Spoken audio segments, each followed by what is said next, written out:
আমাদের সবার শ্রদ্ধাভাজন ব্যক্তি আল্লাহ রফিকুল ইসলাম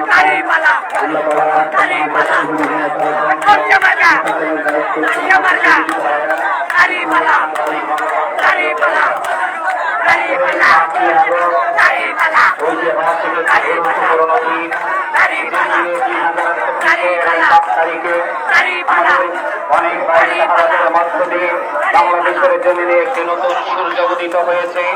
সেই সূর্য উদিত হওয়ার মধ্য দিয়ে আমরা নতুন করে কথা বলার স্বাধীনতা পেয়েছি, নতুন করে মিছিল করার কথা বলার সুযোগ পেয়েছি, মানুষের অধিকারের পাশে দাঁড়ানোর সুযোগ পেয়েছি।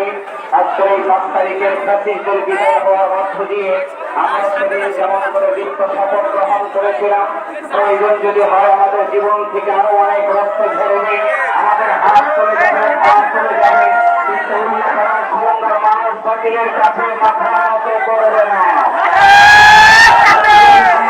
অনেক প্রমাণ করে দিতে চাই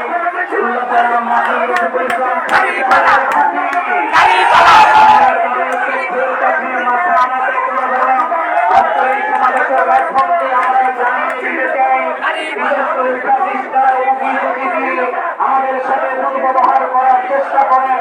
আগামী দিনে ভোট জামাতের মাধ্যম দিয়ে আমরা পরিষ্কার ভাষায় জানিয়ে দিতে চাই, সব দলের দেখা শেষ, আগামী দিনে উন্নয়ন হবে জামাত ইসলামী। একটি কথা শুধু বলতে চাই, আমরা হারতে শিখিনি, আমরা ছিলাম, আমরা আছি, আমরাই থাকবো। জীবন যদি চলে যায় জীবন দিব, কিন্তু কিন্তু মাটি আমরা কারো কাছে ছেড়ে দিব না। আসসালামু আলাইকুম ওয়া রাহমাতুল্লাহ।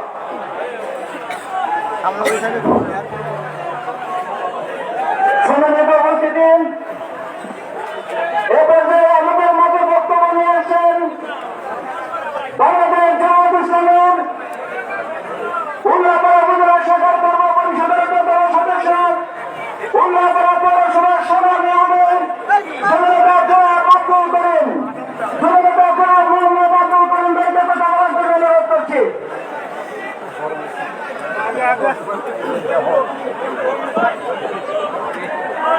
আলহামদুলিল্লাহ রাব্বিল আলামিন والصلاة والسلام على رسوله الكريم وعلى آله وصحبه أجمعين।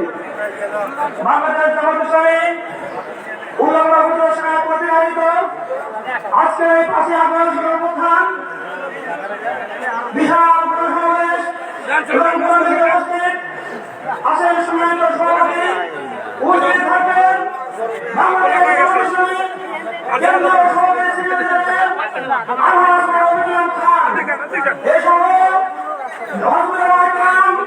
সাংবাদিক কেন্দ্র সংগ্রামী জনতা প্রশাসন ভাই সকলকে জানাই আন্তরিক সালাম।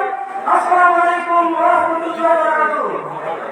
শুভেচ্ছা করছি সেই মহান যারা গন্তব্যের পরিচালক দীর্ঘ 1 বছর পর যে মহান আলামিন আমাদের একটি পরিবেশ সৃষ্টি করেছেন, সেজন্য সেই মহান মর্যাদাকে শুকরানা জানাই আলহামদুলিল্লাহ। সালাম প্রিয় নবী জনাব মুহাম্মদ রাসূলুল্লাহ সাল্লাল্লাহু আলাইহি ওয়াসাল্লাম। সোনার তিনি রজনী যতই কবি হয়, সোনার সালামের মা ততই নিকটবর্তী হয়। রজনী শক্তি বাংলা যখন চলে পৌঁছে গেছিল, সত্য পন্থীরা মাতৃ মহিলা ভালোবাসা প্রতিযোগিতায় আন্দোলনের ফলে এই বাংলাদেশে একটি স্বাধীন রাষ্ট্র আবার হয়ে আসছে।